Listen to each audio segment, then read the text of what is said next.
Bapak Ibu hadirin, selanjutnya penyampaian laporan kegiatan yang akan disampaikan oleh Direktur Jenderal Pembangunan Desa dan Pedesaan. Kepada Bapak Sugito Esos MH, disilahkan. Assalamualaikum warahmatullahi wabarakatuh. Salam, Om Swastiastu, Namo Buddhaya, salam kebajikan, salam sejahtera untuk kita semua.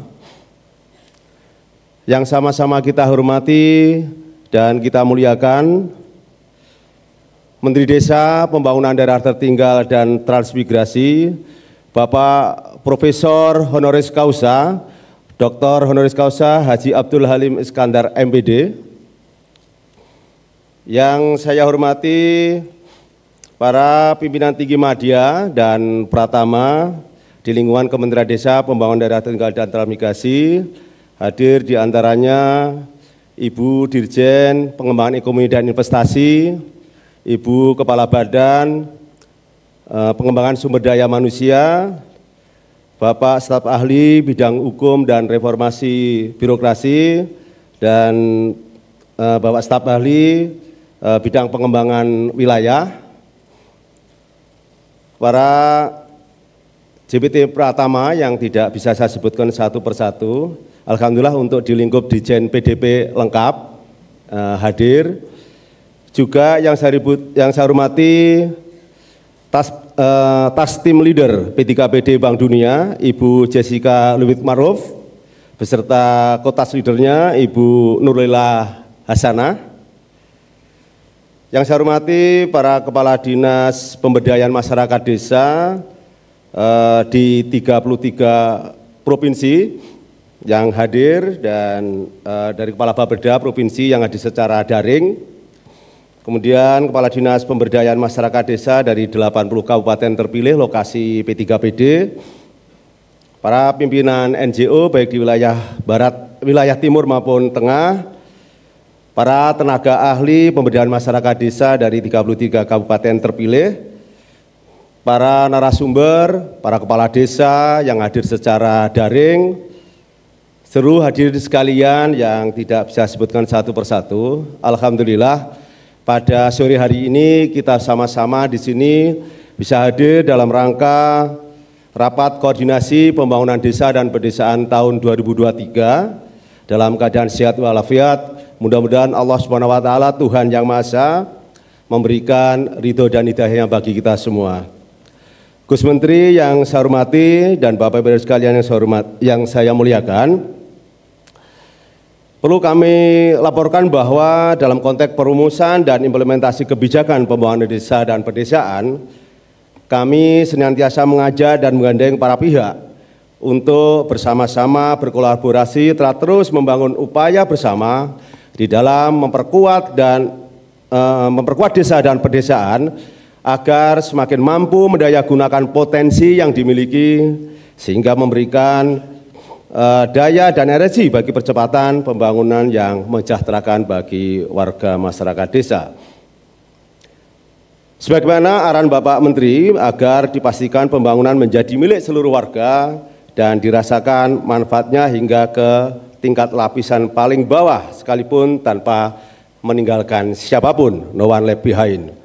Untuk itu Bapak Ibu dan hadirin sekalian yang saya hormati, kami terus berupaya melakukan langkah-langkah di dalam strategi untuk mewujudkan sistem yang memampukan desa di dalam menerapkan pembangunan secara total sebagaimana tujuan pembangunan berkelanjutan di desa melalui segala aspek dan dimensi sebagaimana yang dimandatkan di dalam arah kebijakan SDGs desa. Langkah pertama, kami telah melakukan konsolidasi kebijakan melalui sejumlah perencanaan dan agenda program yang lebih terpadu dan berkelanjutan. Di antaranya adalah kebijakan pemanfaatan dana desa, pengelolaan data dan status desa, dukungan infrastruktur desa termasuk pengembangan desa wisata, fasilitasi advokasi kebijakan desa, serta pemberdayaan masyarakat desa melalui fasilitasi kebijakan pengembangan sosial budaya dan lingkungan desa dan pedesaan, yaitu dukungan terhadap desa di dalam mengembangkan sistem pembangunan yang mampu memenuhi kebutuhan mendasar bagi warga desa berdasarkan nilai-nilai kearifan lokal dan sesuai dengan budaya dan adat istiadat yang dimiliki. Oleh karena itu, Gus Menteri yang saya hormati, izinkan kami melaporkan terkait dengan kegiatan pada sore hari ini. Tujuan diselenggarakan kegiatan ini adalah untuk memperkuat koordinasi, sinergitas, dan sinkronisasi di dalam implementasi program dan kegiatan pembangunan desa dan pedesaan. Kemudian kita menjaring isu-isu strategis terkait dengan pembangunan desa dan pedesaan sebagai referensi, usulan, dan masukan dalam penyusunan RPJMN 2025 dan 2029 sekaligus redesign kriteria desa prioritas nasional dan kawasan perdesaan prioritas nasional. Oleh karena itu, output yang diharapkan dari rapat ini adalah adanya peningkatan koordinasi, sinergitas, dan sinkronisasi program dan kegiatan pembangunan desa dan pedesaan. Kemudian, adanya rumusan isu strategi pembangunan desa dan pedesaan sebagai usulan di dalam menyusun RPJMN 2025-2029 dan redesign kriteria desa prioritas nasional dan kawasan pedesaan prioritas nasional. Oleh karena itu, sebelum hari ini kita laksanakan, pada seminggu yang lalu kami mengirim undangan kepada pemerintah daerah, baik provinsi, Dinas PMD Kabupaten maupun KDTA. Kami mengirimkan, selain kita memberikan undangan, juga meminta masukan dari berbagai daerah sebagai kira-kira di daerah apa yang menjadi isu strategis yang masih relevan dan kiranya untuk mendapatkan perhatian kita di paling tidak di 5 tahun yang akan datang. Alhamdulillah dari yang kita kirimkan yang telah masukkan ada 80 dari responden, yakni baik dari provinsi, kabupaten maupun dari TA, yang kemudian dari hasil tersebut kita rumuskan ke dalam 9 bidang. Yang pertama yakni terkait dengan isu strategis pada bidang ekonomi. Ternyata proporsi terbesar berada di dalam BUMDes dan BUMDesma, yakni belum optimalnya di dalam mengembangkan, mengelola, dan memanfaatkan potensi desa, sehingga belum mampu menggerakkan ekonomi desa yang belum optimal dan juga di dalam pemanfaatan potensi desa, sekaligus juga masih rendahnya dalam inovasi di dalam pengembangan industri kreatif dan UMKM di desa. Kemudian bidang yang kedua adalah pada bidang sumber daya manusia. Masih kurangnya kapasitas masyarakat dan aparatur pemerintah desa di dalam membangun desa. Belum optimalnya kapasitas masyarakat dalam bentuk pendidikan formal dan informal, serta belum optimalnya partisipasi masyarakat dan aparatur desa di dalam perencanaan, penganggaran, pengawasan, dan penatausahaan pembangunan. Kemudian isu yang ketiga adalah isu strategis pada bidang layanan dasar, yakni masih kurang optimalnya di dalam pelayanan kesehatan akibat minimnya tenaga kesehatan yang disusul oleh isu pendidikan dan sarana prasarana di bidang air bersih dan sanitasi. Kemudian isu yang keempat adalah di bidang lingkungan, belum optimalnya di dalam mekanisme mitigasi bencana, baik dari perencanaan maupun dari SDM-nya, yang diikuti kemudian pengelolaan sampah dan limbah serta pencemaran lingkungan.